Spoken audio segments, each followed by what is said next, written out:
Hello, everybody. Welcome to Game Audio Hour, episode 141.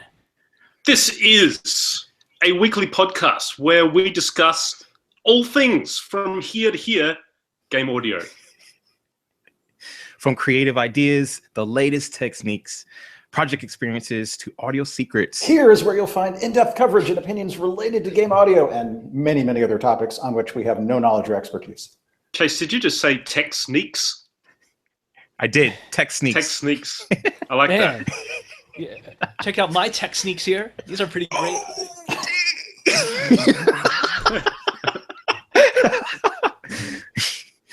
Oh, man. I think this is a great Monday crowd that we've got here. Man, Alex, it's nice to see you.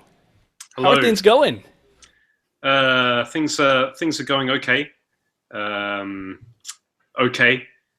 Okay being sort of slightly on the lower side of the okay spectrum, but it's a cloudy Tuesday morning here in the future. I like we always say, I am in the future because you guys are. It's like Monday over there. It is Monday, and it's Tuesday over there. But that's the way Japan works. They're always just a little bit ahead of us, aren't they? We're just charging ahead. You know, I mean, blazing the trail. We're setting a good start to the Tuesday for you. So you have that to look forward to tomorrow morning. Man, yeah, that's cool. Well, Chase, you're actually a little bit in the future as well. You're checking out 2 hours ahead of us here in LA. How's it going over there? Absolutely. I'm enjoying this futuristic cable life over here. It's going to be a scorcher. It was 95 yesterday, but I flew in today and it's 67. And there'll be something random tomorrow. So I don't know how to dress for my lovely home city, Chicago weather, but I'm here and I'm happy and it's all good. Ooh, nice. Chicago, yeah, it can get really crazy up there. But it can get crazy here weather-wise in LA, right, Michael? It absolutely can. I haven't been outside or seen the sun in what seems like days, so I'm not the best person to ask. But I have dim memories of weather, and it's usually pretty crazy in a good way. Wow. I think that is one thing that we one of these days, not today, but one of these days we'll have to do a topic on fitness and health for game audio professionals, because I mean, do any of you guys use a standing desk, or do you know anyone who uses a standing desk for audio work? I do know one person. Yes. So everything, like all the speakers and the keyboards and like everything is just like up. Yeah, the desk raises from the lever underneath the table. Something I guess if you're an instrument player playing at the same time, or if you're recording, vocals or like a guitar or any kind of wind instrument, I suppose then having the ability to stand up and just be right there, just turn around and start playing if you're going to record yourself, that sounds like a good thing. But I don't know, something about having all that equipment that high up off the floor. Maybe it's living in Japan too long. Anything that's high up off the floor is dangerous. Yeah, with all the earthquakes, right? That's right. I was actually looking into a standing desk, but a lot of other audio professionals were really dissuading me because of the impact that it has on your sound, just moving things around. And it's like, oh, well, if your speakers are going to be moving with stuff, that could actually really drastically change things. Or if you're changing where your desk is relative to your speakers, then things are going to be bouncing off in slightly different ways. If you have a small setup and you're, small monitors, or you're just dealing with headphones, that's really not something that you have to deal with. But a lot of guys were dissuading me if I really wanted to care about the quality of my sound and mixing in this environment. That's a good point, actually. Yeah, I guess if you're going to do it, you'd have to consider it a whole project to completely reconfigure everything, including all of the acoustics and all of that. Which is kind of it makes it hard. The whole standing desk thing makes it hard to just sort of give it a try, doesn't it? It's not like a coder where all you could do is just raise your keyboard, raise your monitor, and you're ready to go. We've got all this gear. Right. I am still considering it, though, just because, like you were saying about if you're a wind instrumentalist, for example, right. If you're standing up and you are laying down a track, you're not really in mixing mode at that time. So maybe it's okay. Maybe that is actually acceptable.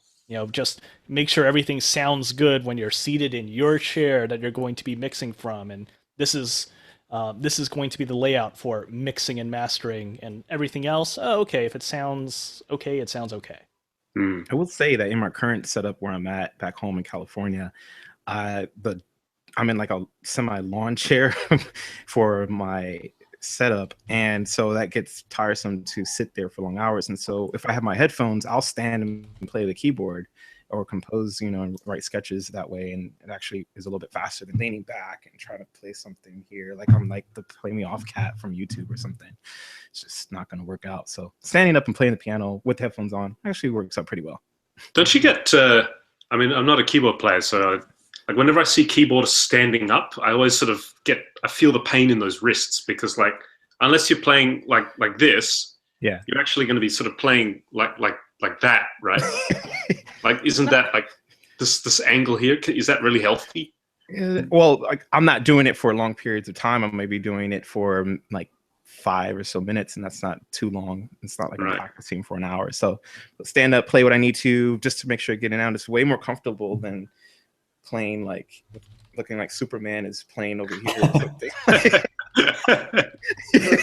There is a really interesting conundrum that most composers face, is that is how do you balance the ergonomic access to your MIDI keyboard with that of your typing, your QWERTY keyboard? And is one easier to access than the other? And if you have to pick one to be inconvenient, which way do you go? And this is a fascinating topic that I've personally struggled with for years before coming on a kind of an interim compromise. What is your interim compromise? What I realized is that I can get by with a certain distance from the MIDI keyboard, that's as long as it's not too brutal. And the way I accomplished that is by lowering the height of the MIDI keyboard, reducing the distance between the height of the MIDI keyboard and the desk. So if you've got it, say your desk is here, let me make sure you can see that. Okay, this blue bar here is the desk. And if you get a typical weighted key keyboard, the tops of the keys may be all the way up here. But if you get a unsophisticated, very flat keyboard, which is what I have, it can be more like here. It's not to scale. But what I found is that actually makes it tolerable. And I took a piece of acrylic, a very thin sheet of acrylic, and slid it under the keyboard, and as a kind of almost like a diving board kind of effect, a little extension of the shelf, and put the QWERTY keyboard on top of that. So it's not as comfortable as typing on a dedicated QWERTY keyboard or sitting at a piano, but it's a reasonable enough compromise. I like those. I think I'm envious of any kind of ergonomic solution, because for the past 6 months I've been in transition between countries, and so basically I have no MIDI controller. I have to use this QWERTY keyboard on this laptop with these headphones, no monitors, and still trying to do work. So anyone that has a desk. Oh, I also don't have. Well, I'm sitting on the floor at the moment, in case you can. Well, this is Japan, as you can see, but having to do stuff on your lap on a sofa with like kids running around like that. Yeah. It's that was well timed, wasn't it? Oh my gosh. I think you set that one up. So ergonomics, they're overrated. Wow. I kind of want to poke at this idea that you bring up, Mike. I'm actually thinking about how, a while back, there used to be this popularity of bring the monitor way down, or actually even insetting it into the desk. I was wondering, well, instead of raising up the keyboard a little bit and having a very thin MIDI keyboard, what if the MIDI controller was actually recessed into the desk by 2 inches or something? That'd be... Yeah, you see those desks. Actually, that's the way when I have a monitor, which is you're right, amazing. That's, I think, because I'm so used to looking at this laptop, so your neck is at the slightly down angle. So even when I had a monitor as well, I kind of preferred the monitor to be very low and slightly angled up, so that I'm not looking like this, but I'm actually sitting there sort of slightly looking down. That's just how I kind of found it to be most comfortable. But then you can get a lot of desks that, because you see those guys in the especially mastering guys, they have like funky setups with like these like these custom built tables with all of their rack gear in there, and then like monitors recessed in there and stuff. I think the question you need to ask is, what surface do you access most frequently? Is it the QWERTY keyboard? Is it a MIDI keyboard? Or is it a mixer? And depending on the answer to that, which probably relates to your career, you pick a configuration that gives you most frequent and easy access to the thing you care most about, and then do the best you can with everything else. Mm. One thing I can say is that switching from a mouse to a trackpad was a really good idea where I was concerned. I was getting chronic wrist pain when I was using a mouse. And as soon as I switched to the Magic trackpad, that all went away. Wow. Man. Do you actually, is it just a plain old trackpad? Do you use one with the rotary encoder around the edge, or? No, it's Apple's quote-unquote Magic trackpad. And, Apple's. Okay. Yeah. Oh, yeah, it's just it's the flat thing. Like this, yes. Exactly that. You know, I like that thing, but I really hate the fact that I can't do proper middle click and middle scrolling with it. Yeah, there are apps that you can get that allow functionality for. I think one's called, what was it called? Not Magic Mouse. Maybe it was called. No, I can't remember. There are apps that you can get to. It was Better Touch Tool, I think it was called. Better Touch Tool. Okay. I think that was right, which gives you functionality for that on Apple's Magic Mouse and also that trackpad. The trackpad's great for Logic. If you're a Logic user, it's really good for Logic. In particular, you can have a 2-finger swipe to scroll along the timeline, and pinch and whatever the opposite of pinch is. I guess they're both called pinch. But if you pinch in and out, you zoom in and out, I believe, or that might even be configurable. So it really lets you fly around the timeline if you're using Logic. Now here's a great question in our chat channel on YouTube from our esteemed regular Bop Till You Flop. Says MIDI keyboard on the left side or the right side? Now that is a tough question. Of the trackpad? I mean, in relation to what? No, in relation to the screen. So if you're unable to have your MIDI keyboard right in front of you, which is probably ideal, if you're only able to have it on the left side or the right side, let's say that you're a right-handed mouse user, do you have your MIDI keyboard, your computer's here, here's your mouse, do you have the MIDI keyboard so you turn around here, or do you have it so that you turn around here? Mid-side. Done. I see what you did there. See what you did there. Tune it, huh? That was. I used to have it on this side because I thought, well, my mouse is here, so like if I just want to play a few notes, then it's just it's a quick jump for my right hand to go from the mouse to the keyboard. But then one thing I found was that, especially if you are doing a lot of tweaking of software synthesizers, you always want to have one hand on the mouse to tweak stuff, which means that you end up sort of doing like this, crossing your left arm over to play on your right side.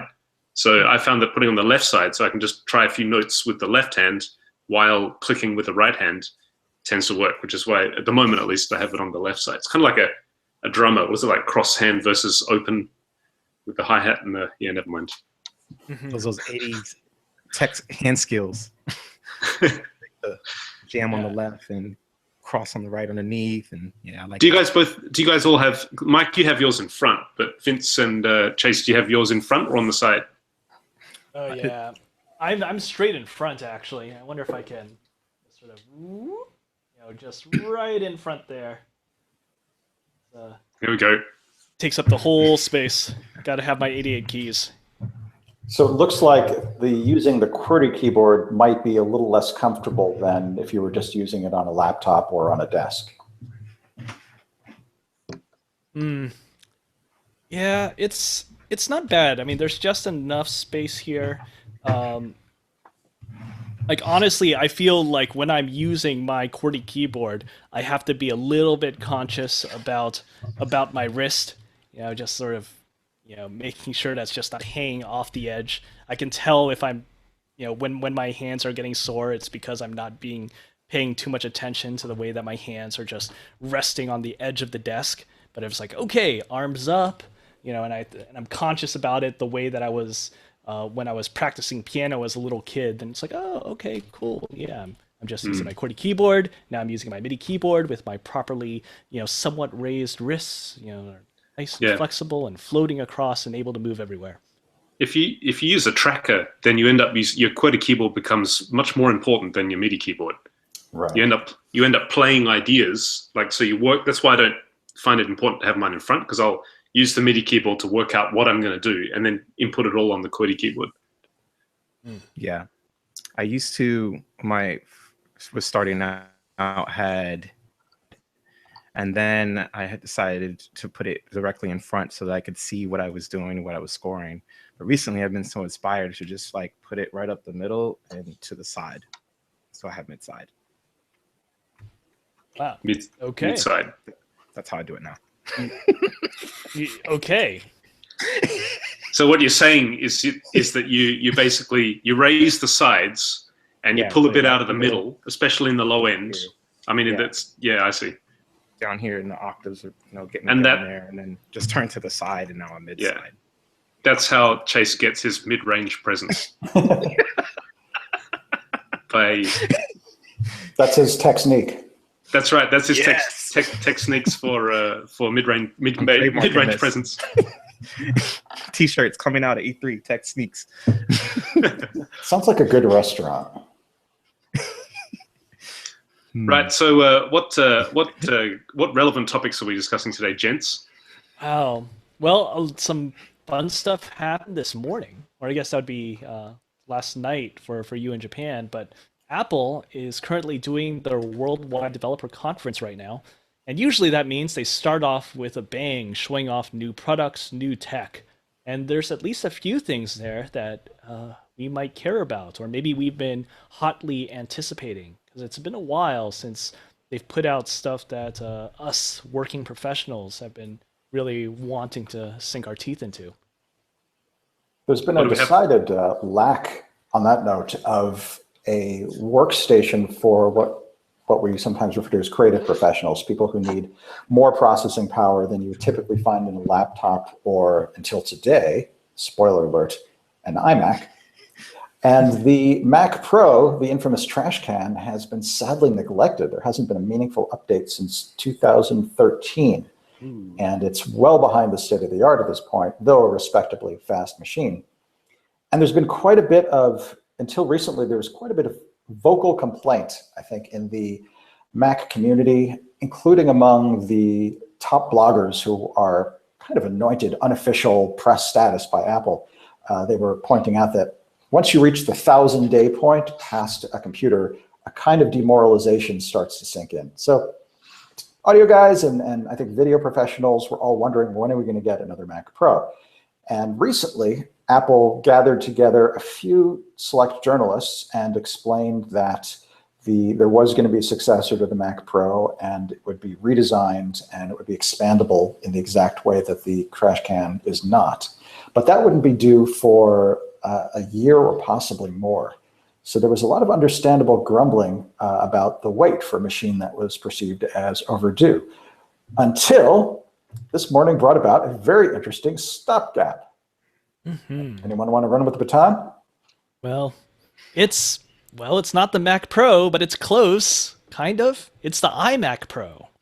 And yes, it looks very much like an iMac, but the internals are a whole lot better than what you can get on any current iMac. You can get your crazy multi-core Xeon processors. You can get up to 64 gigs of RAM on these things.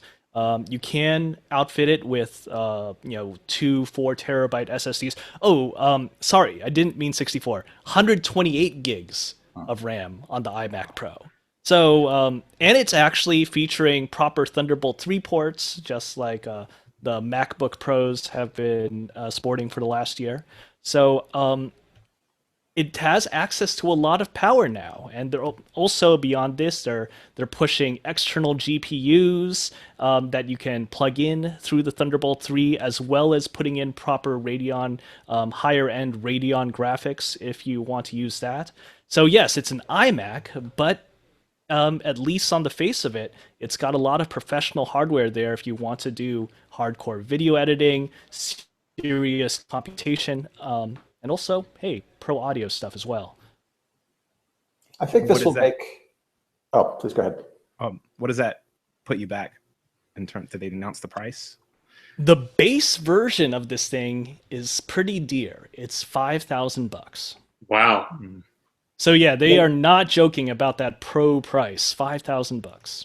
Now, when you consider that it does come with a 5K 27-inch monitor, the price feels a little more reasonable, since that I think would typically be a $2,000. So if you factor that in, the price is about comparable to what the Mac Pros were costing at their launch.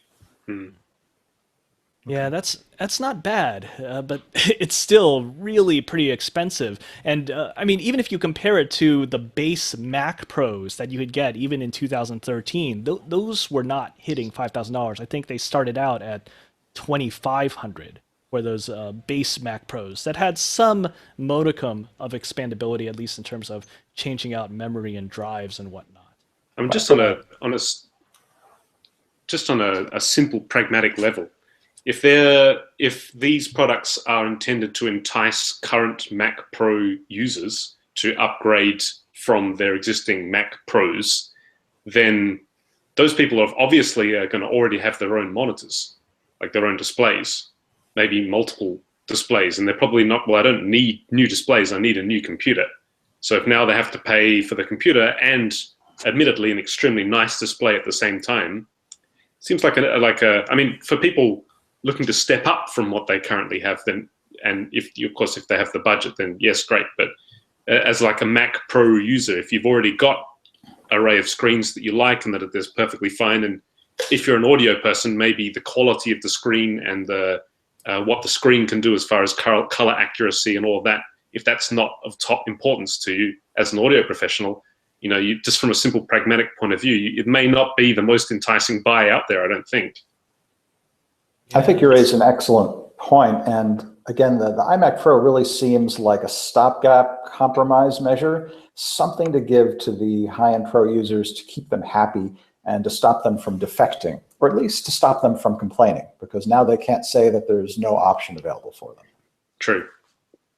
Yeah. I would have been, if they want something for the high-end Pro people, I would have been happy with a better media browser in Logic. I think that would have been enough, or just at least the Logic that doesn't crash. And okay, that's a topic for another day. Anyway, Chase. Yeah, I was thinking that since you were saying the 3 screens thing, if they have that, some audio people work with multiple screens, and so if they have that computer one, can't they just daisy chain the right side of the monitor and the left, and they work with 3 screens? So then one has a mixer, one has the something else. Of course, but if you don't need extra screens, are you willing to pay an extra $2,500 US for that? I guess that's what it comes down to.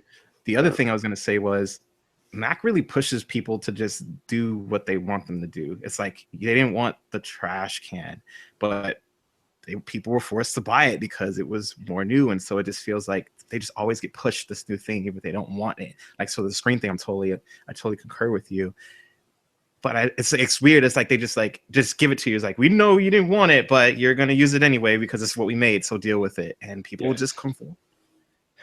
It's weird. Well, I mean, this is a topic for possibly a different podcast other than Game Audio Hour, but it's always come back to that different kind of methodology of design thinking. I guess their approach is that the user doesn't know what they want, and the user is not the best person to consult about what is best for productivity or what is best for hardware software integration. We know what the user should have. In our minds, at least, that's always been their kind of approach. And so, I guess there is a large part of Apple's market share that actually, you could say, conform, just in the sense that I don't know what I want. I guess this company seems to have a good idea, so I'll just just follow along with whatever they suggest. Okay, that's fun. Mm-hmm. Or you may get people who think, well, my job is to make music. My job is to make audio. My job's not to sit here and think about, do I really want that, or should I get this, or so yeah, I guess it just comes back to a different methodology of, and the company's always been like that, Apple. So sometimes Apple does do some really positive pushes, and I wonder if one of their other products actually does just that.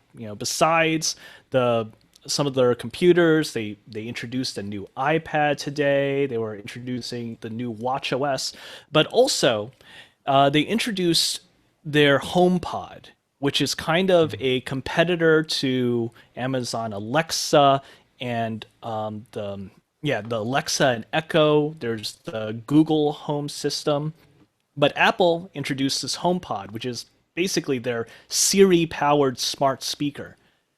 But so it has Siri on it. It's connected to the internet. It's connected to the Apple ecosystem. So you can do the typical things: play songs off of your iPhone or off of your cloud catalog of stuff, and ask it stuff like the weather. Or maybe later on you'll have an app where you could order Domino's, something like that. But the thing that I think is really interesting is that a lot of these very preliminary reviews for the HomePod are talking about how good the sound quality is of this thing. Really? And that's actually really awesome to hear. We're not hearing that much about, Amazon Alexa's speaker it's a speaker. But a lot of people are talking about how the HomePod is a great sounding speaker in terms of its audio quality. And that's actually really exciting. I like the idea that Apple wants to, I don't know how much this is their intention or not, but this idea of, hey, this standard that we're going to have here is high quality audio for our smart speakers. And I want higher quality audio in all the audio peripherals that are coming out. I think it's a very deliberate marketing effort on Apple's part. You'll notice that they are positioning this as a smart speaker and not a general purpose assistant like the Amazon Alexa and Echo and Samsung's Bixby or all those other equivalent devices. But they're really saying this is a high-end audio appliance. And you'll notice that in the keynote, they compared its price to that of other high-end speakers. They didn't say, well, this is 5 times as expensive as the Echo. They said this is 2/3 as cheap as another comparable speaker. So they're really using the music angle as the differentiator and the entry point into the market. And indeed, they mentioned this in the same breath as the iPod and the, iTunes. So they were seeing this as the next step in a tradition of groundbreaking, genre-defining Apple Music products, and that's really the angle they're taking. And the fact that you can order pizza is probably a sneaky secondary function. It's pretty cool. Let's see. Has some interesting features. They say that it uses, quote, real-time acoustic modeling in order to tweak playback to suit its environment. There are 7 tweeters in there to go along with the main 4-inch woofer. And the whole thing is powered by essentially an iPhone processor. It's one of Apple's A8 processors. So there's some heavy duty processing power on there. And thinking about that, and looking at that price, it's only $350, which seems actually pretty good. And it actually makes me wonder when we're going to see more things like this happening for some of the peripherals that we audio pros use, like our monitoring. I know if Kyle was here, he would be talking about how, if you want really good monitor speakers, you got to get these great speakers that are manufactured to a really high level of quality that have that perfectly flat response. I was really blown away by some speakers that came out just this last year from this company, IK Multimedia, which is mostly known for plugins and sample tank and their sample libraries. Well, basically all they did was, let's put a cheap speaker out on there, but we're going to put some decent processing power so that we can have some DSP there, and we're going to accommodate what the limits of physics actually say and tweak the actual output so that we're giving a pretty flat quality signal to our listener. and it works pretty well. And I'm wondering how come more people aren't doing that. And now we see Apple is probably doing some of that as well with, well, we've got this pretty fancy, complicated speaker. Let's make sure that we have some processing power on there in order to not just listen for when people are ordering pizza, but make sure that it's sounding really good in this environment. And I wonder when it's going to be that that will be the standard for our speakers, that everything is going to be a little bit smart when it comes to delivering audio to our ears. That's that's a really interesting point. I wonder what the reason is that you don't see more of that kind of sort of cutting edge compensated monitor, technology, basically software compensating for acoustic deficiencies in the environment.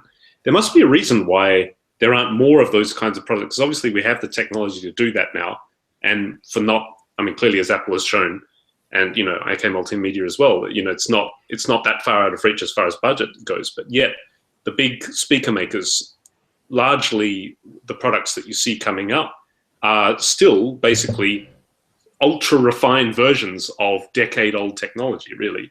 And I wonder what the reason is for that.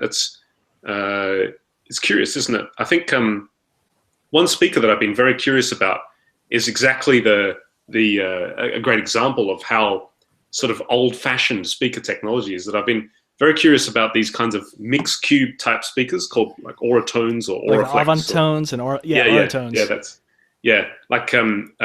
Just curious because it seems like such an interesting, to me anyway, interesting idea that you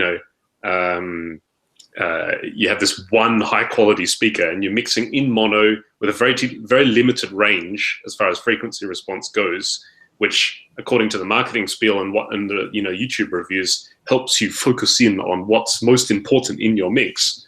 That in itself is like, well, that it seems so backwards. We have the ability to create these fantastic monitors with broad range and extremely flat responses using decade-old, at least technological ideas of how we achieve that. And yet there's still a market for such a thing that is quite expensive for what it is. Basically a mono speaker that just has a very limited range as far as frequency response goes. Do you guys have any idea why? I guess we're sort of dangerously going into audiophile territory here too, but as far as music production goes, do you guys have any idea why it could be that more companies are not moving in that sort of tech direction of software compensation? I'm not sure. I do think that there is let's see, my gut wants to say that there is a stigma that surrounds software. Not just in audio, but I actually want to poke to an example in the photo world. So, much like there's that craft to creating microphones or creating speakers, there's also that craft of making lenses, camera lenses. We're trying to bend light so that it hits this sensor as cleanly as possible. And then actually a couple of companies, notably the big Japanese companies that don't have a big photographic pedigree, so companies like Panasonic, they've been actually saying, well, what if we have a lens that's not quite as good? There's curvature on the edges, or there's blooming when there's super high contrasty source happening. Well, we can use software in order to correct those anomalies in the lens design. And actually, we can do that so that the lens can be better at other things. Okay, it's not as good at representing curvature, but it's still a ridiculously high resolution lens. So, okay, we'll do that, and we'll use software in order to get rid of curvature, in order to get rid of the purple fringing so that your whites stay white instead of purple. But in the photographic community, there's actually a lot of people that say, we don't want this software covering up all the problems that our lenses have. Why didn't Panasonic just make this lens design properly to begin with? And I wonder if there's a little bit of that feeling when it comes to speakers as well. Why isn't our speaker just sounding amazing right out of the box instead of some fancy algorithms trying to dress it up? Right. I think go on, Mike. I was just going to say, I think the tongue-in-cheek answer is that nobody cares. That audio quality has always been about satisficing, at least in the last 20 years. And true audiophiles who occupy that space between near religious insanity and the indifference to quality of the average consumer are few and far between. I just don't think there are markets for discriminating ears because there aren't a lot of discriminating ears. Could it be that there is a sort of a kind of prejudice against, if you're mixing audio, the idea that your audio that you put so much time and care into getting just right is now going through some kind of algorithm so that it comes out your speakers, maybe there's a kind of prejudice there that you're thinking that you're being fooled, you're being tricked by software algorithms. That's not actually what you're putting into it. This is sort of what the software is making you. Maybe this is kind of a prejudice against software compensation for sound, where you sort of think, well, the purest way to achieve this is it goes from my computer into the speaker, out of the DA converter into the speaker, and then back to me. If it's going out of the DA converter into another AD converter, back to another DA converter, so that it can be compensated for my room space, well, why don't I just get a better room space and invest more in speakers that do it properly instead of ones that need to be somehow compensated? I think anyone who's sophisticated enough to understand that process is not going to be swayed by superstition. I just think there is not sufficient interest to create a large market for this kind of technology.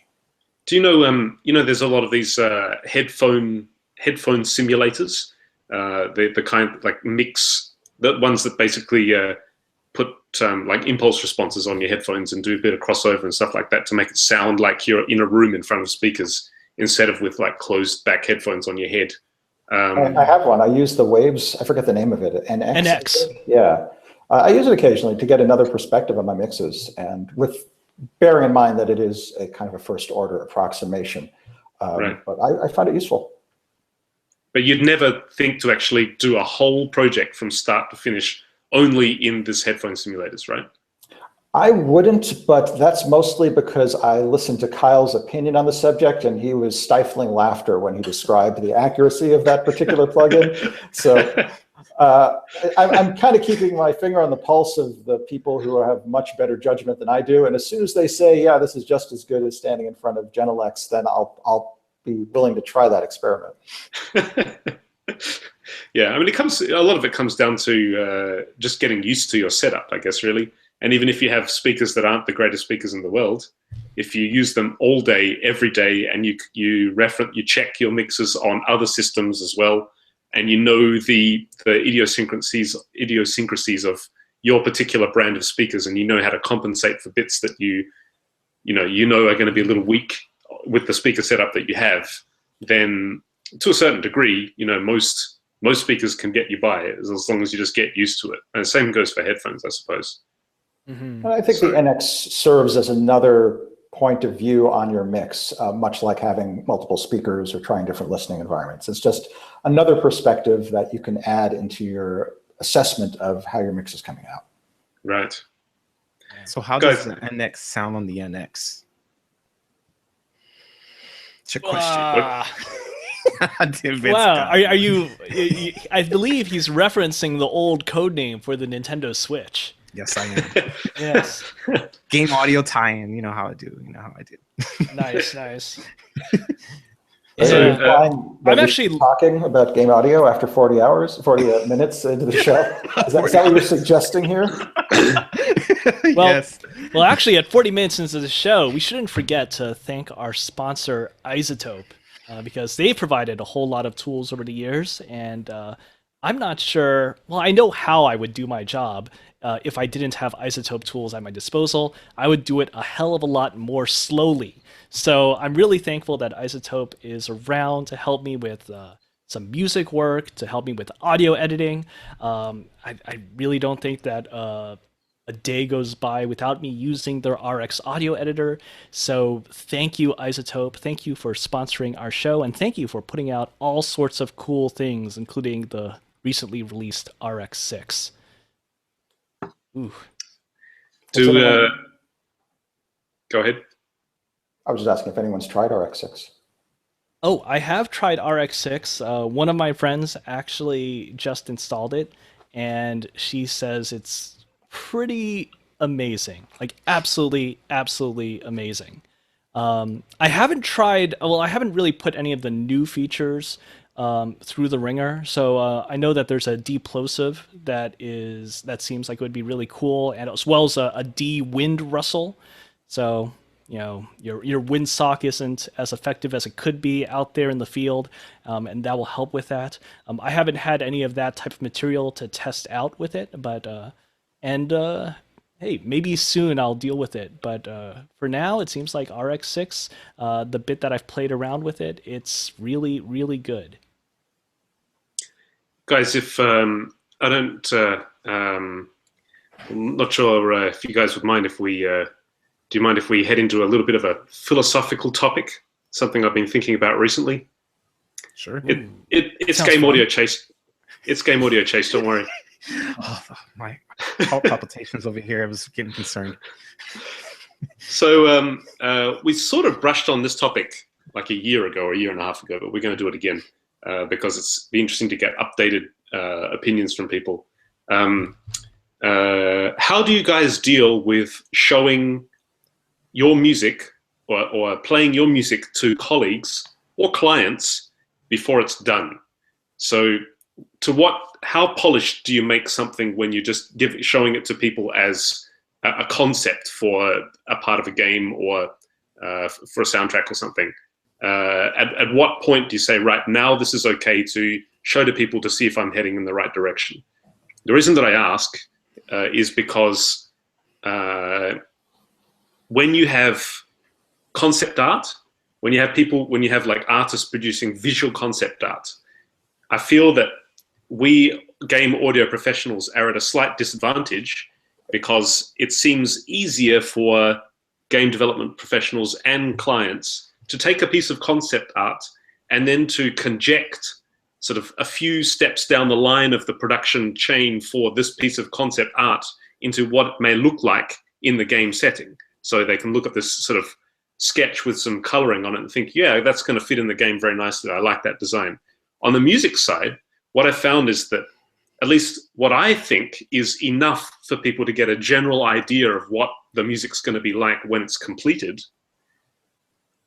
It more often than not, it seems to produce more misunderstandings because people sort of think, no, I don't. It doesn't sound exciting enough. It's like, well, no, it doesn't sound exciting enough because I haven't mixed it yet. Or, you know what I mean? Or, no, I'm not really sure about these drums. Well, the drums are placeholder, like, for example, right? So I find that, what's so funny, Chase? It's so true. It's so true. I have dealt with that. Right, because I think that when it comes to music compared to like the visual art side, a lot of us, I think we all come into music. Every single person comes into music with their own kind of baseline foundation that they assess music on, right? And so when that means then that everybody has a different ability to sort of conject what is this piece of music going to sound like when it's done. If you're dealing with set musical context, for example, an orchestral thing is a little bit easier because you can say, well, I kind of know what an orchestra sounds like. So, I can get, if you just have a sort of a rough sketch of something, you can sort of get most of the way in convincing somebody or about getting a good feedback from somebody about it. But if it's electronic or if it's something which is a bit more blurry as far as genre goes, I personally find it quite difficult to know, okay, now I can play this to people and the feedback that they're going to give me is going to be useful, not it's going to be like deeply colored in their own experience with music or their own ability to sort of imagine a few steps down the line of the production of this piece of music. So at what point do you guys show your stuff to people and how do you assess their feedback? And what's your thoughts there? And I guess for me, it really depends on function. If I feel like, whether it's a piece of music or a sound effect, if I do some implementation and put it into the game, and it actually roughly points to that function that it's supposed to serve in the game, then that's enough to actually, oh, okay, this is at a point where people can start to get what it's for. Okay, so if the music is not really there in terms of the full arrangement, it's really just sort of maybe it's only like the first 30 seconds and it's just sort of hinting around at how a melody is going to be presented here. But I'm going to put that extremely rough draft in there and actually have it hit right when it's supposed to in the context of the game, like once a player triggers something, and I know that there's actually a real change, and that function is actually felt not just by me, but by someone else who's working on the game. That's enough for them to say, yeah, that's for enough for me to say, yes, I think that a person is able to give some reasonable feedback on this because they would also be able to see that function and can respond to that, as opposed to just the production quality or lack of production quality of the music asset itself. Same thing with sound effects. I see. Chase, yeah. you're gonna have to explain. So number one, I think that it really depends on the relationship you have with the developer and understanding what their personality is in terms of what they like and how to talk to them and articulate the ideas. My experience from working with a developer I've been working with for about 5 years is that I put all my composition ideas, as much as I know that I'm doing, up front and right there immediately. So I'm dumping all my ideas out. I'm making sure that my mix is pretty decent, not just kind of like not mixed, but just like maybe 60 to 70% mixed, and that all my ideas are definitely there. Like there are very few placeholders that I have. And what I do across the board, whether we're working with a new developer or a developer I've been working with for a while, is I have a caveat or a disclaimer of some sort saying, this is what this is. I'm going to change this. I know this sounds like this, and I know this sounds like this. This is what I'm looking for in terms of feedback. Can you supply me with X, Y, and Z? And then that puts them on the track of giving me the direct feedback that I'm looking for, and then we're moving along so that I'm not getting the things that I already know about, like, yeah, the drums don't sound like this. Well, I knew that. But by prefacing what I already know needs to be fixed, like that piano is going to be changed, I'm getting a live player, that, I'm getting the live violas, so on and so forth. It helps just kind of mitigate all the other things that you don't need to hear and put them on a answering path so that you can get the most out of the iteration process. That it reminds me of when I used to be a graphic designer. One thing that I learned from a design lead, he said that if the client asks for the logo to be red, and that doesn't mean necessarily that the best answer is just to make it entirely red. You need to you need to assess, like, firstly, why do they think that red would be a good color in this situation, and why. And maybe you can, if you think red is an artistically poor choice, maybe you can achieve something that you think would be an artistically good choice without and still catering to the client's desire to see red without actually making it red. So it's sort of basically thinking about the context, why they're saying that, what it is about red that they think is going to make it better somehow in their mind. So always basically assessing feedback with the context that it comes from is probably important. Mike, in your work with film and also other game stuff that you've done, how do you deal with client feedback, and at what point do you show them, or do you play for them sort of sketches and concept ideas?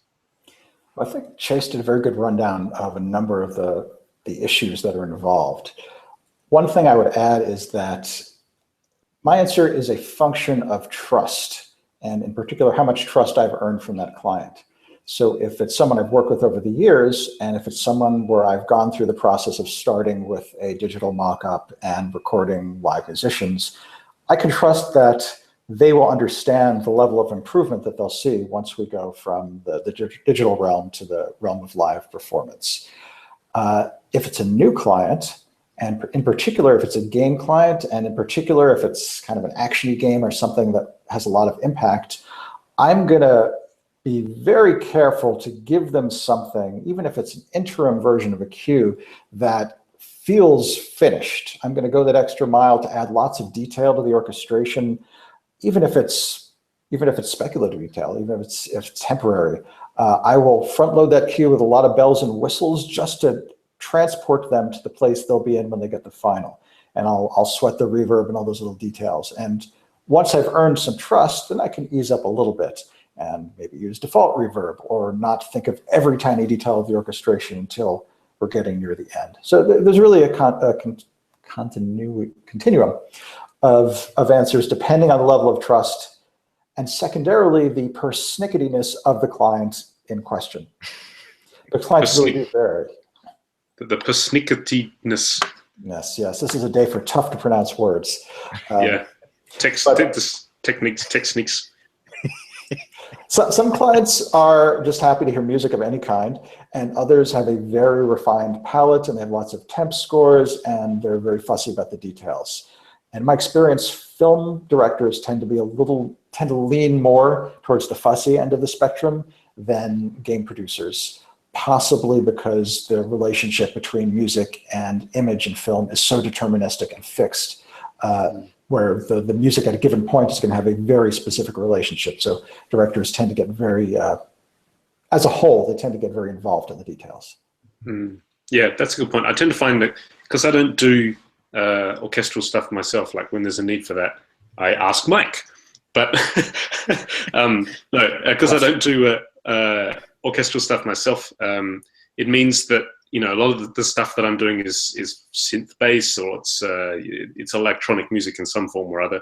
It means that because the sort of the scope there is blown out very wide as far as what you can achieve from an instrumentation point of view, it's really important that you don't make that you make it obvious in the music your intention, so that people don't misunderstand that, you know, if you're doing some sort of intentionally crappy sounding lo-fi kind of thing, it needs to be really obvious that that's what you're going for, so that they don't misunderstand it and think that, you know, wow, this sound quality is really awful. You know, I thought you were better than this. What is 8-bit?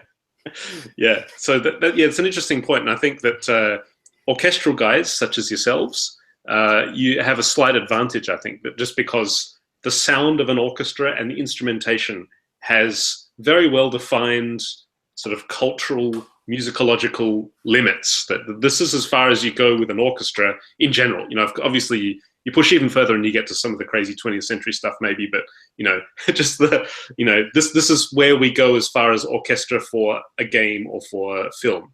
And so, you know, as long as a listener or producer has some experience, or at least hearing that kind of stuff, they're already going to be giving a slightly more informed opinion to you than somebody who's listening to your electronic piece of music and sort of thinking, well, I don't know, I guess, you know, maybe, I'm not sure. Because I tend to find that, especially with electronic concepts, you get very, very polar reactions. It's like, yes, this is it. Or it's like the complete opposite. Like, no, I don't really get it. It's like, and that could be just because electronic music is so diversified into these tiny little genre pockets. So you just got this beat and you got this kind of bass line and this kind of drone texture. Now it's this subgenre. And it's so diversified like that, that it's, if you're trying to do something that's a little bit different from that, it gets into very tricky waters, I guess, with getting feedback and opinion from people that you're working with. As in the chat room, as Jeff McMillan said, he says, personally, I have to make sure that what I'm presenting is at the highest quality possible before people hear it. Sometimes, yeah, I'd actually tend to agree with that, especially if you're doing something that people can't really relate to from a genre point of view. Making sure that it sounds as good as you can make it before anybody hears it, so that there is no room for misunderstanding, just because people are not going to be able to conject what it is that you're going after when they hear something that isn't 100% done. It seems like good advice. It seems like Jeff is also answering from the perspective of someone preparing a demo in order to get a gig. And I think in those circumstances, it's paramount that you present something that sounds amazing. And it's very different than if you've already landed the gig and you're in the iteration process and you're working through ideas. And I think that's when there's a little more room for the trade-off of quality versus efficiency in getting through the score quickly. And that's kind of the conundrum we're looking at. Yeah. Interesting, isn't it? I think I'm often envious of visual concept artists because they can just sort of sketch away and they can show it to you. And most people in game production can say, yeah, I like that design. You know, I like the direction that you're going with there. I wish there was an easier way, especially with electronic stuff, to sort of sketch something quickly in like 30 minutes, give it to somebody and they can say, yeah, I like this direction. You can do it with people who are very familiar with, obviously, you know, the different kinds of electronic music and stuff like that. But in most cases, you end up just sort of getting, it kind of sounds unfinished. Well, it's interesting that you bring up that analogy because very recently I was working with a graphic designer on a poster image for a project of mine. And the designer was a friend, so we had a rapport, but he's also kind of industrial grade, you know, he's top level professional. And he was developing the design from kind of, he first did a pencil sketch, and then he started working on a digital version of the same thing, which started as kind of a wireframe, kind of an outline. And I found that I was looking at this interim version, which is exactly what you're talking about in the visual world, the sort of halfway version of the concept. And I thought, oh gosh, can we go back to the pencil sketch? And I said, this is like somebody falling in love with the temp score. You know, I'm not allowing for the fact that I'm looking at this interim product to which a lot of detail is going to be added. And I'm not evaluating this as kind of a roadmap of the design. I'm just having an emotional reaction to what I'm seeing visually in front of me. And right. I had to kind of take a step back and say, wait, this is not the final product. He's going to add detail back again. So it was a very interesting insight on what it's like to receive music in an interim state and how it requires a conscious choice of imagination to accept this piece as a standard for something that it will be down the line.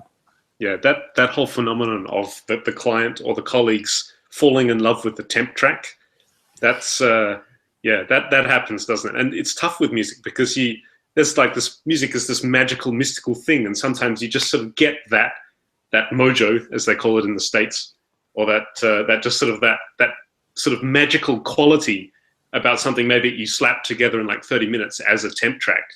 It just sort of has this sort of funny energy, and you think, right, okay, they like this temp track, so now I'm going to make a finalized version of it. And you just can't, you know, it's just, no matter how you try, you just can't get that energy. So you end up just using the temp track, which sort of is a complete waste of time. So it's a tough thing that we do, isn't it, really? It's interesting because recently, my last project, they fell in love with a track that I did for them from a previous game. So I had to temp my own temp track. They were like, can you make it like how you did for the other game? And I was like, that's my track. They were like, yeah, we know. I think we want it to be like that. Probably once you get to become like a really, really famous film music composer, like Hans Zimmer or something, that's probably what he gets most of the time.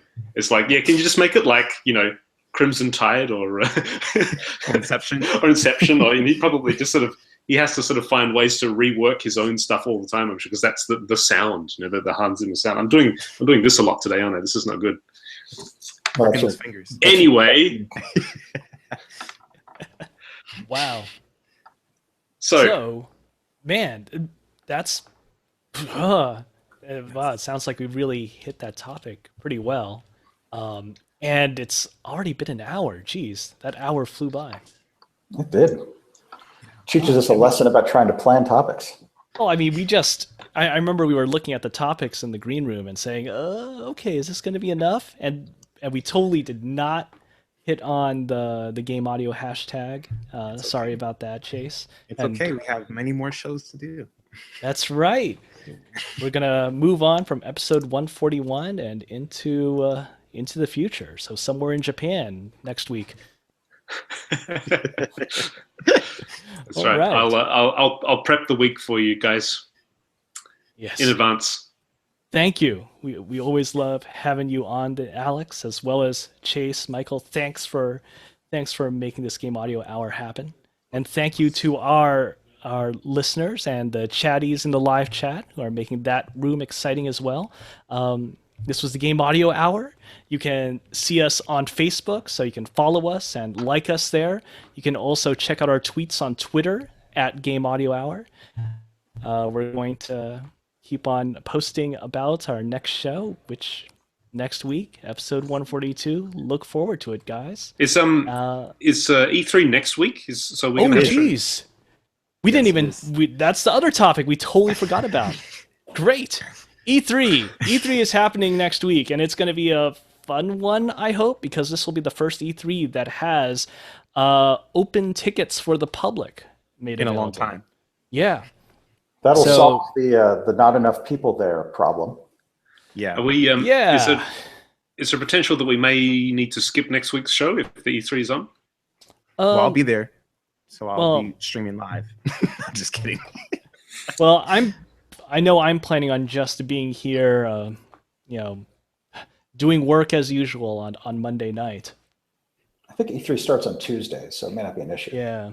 Yeah. I mean, there are all those pre-events. Like, I think Gerard, who we interviewed just the previous episode, I think his set that he's doing is actually on Monday night. Yeah, Avenue. So would you rather watch Gerard, or would you rather come and join us? Well, Gerard's got his thing. It's live. I don't know. I got to be here. I got to be working. And honestly, I like doing the Game Audio Hour as a nice sort of break away from work that I can do in my office, as opposed to fighting traffic to get down to downtown LA. Oh, you got to take the subway. That's the smart way. Oh, that's right. We do have the subway. That's a real thing now. It's like LA's it's like LA's a real city. Wow. Who knew? Every now and then. Yeah. So maybe next week we'll regale all you guys with tales of how we survived the Los Angeles subway. Yes. And Alex can go and laugh at us, so he'll keep his mic muted while he says, "Oh, haha, a metro, how quaint." Welcome to the 1980s or 1990s, guys. Hey, just a little bit. Some of these LA subway trains are actually direct from Japan. They were retired Tokyo subway cars. What? When the manufacturer for LA's metro couldn't fulfill all the orders, so just popped them on a boat, brought them over here. Well, I hope they've got windows, because those Tokyo ones, sometimes the windows pop out because there's too many people. Yes, Japan. Well, that is never a problem in the LA subway. I can guarantee you that. Too many people is not an issue. And on that note, let's call that an episode. How about it? Thanks, guys. See you next week, maybe. Okay, bye.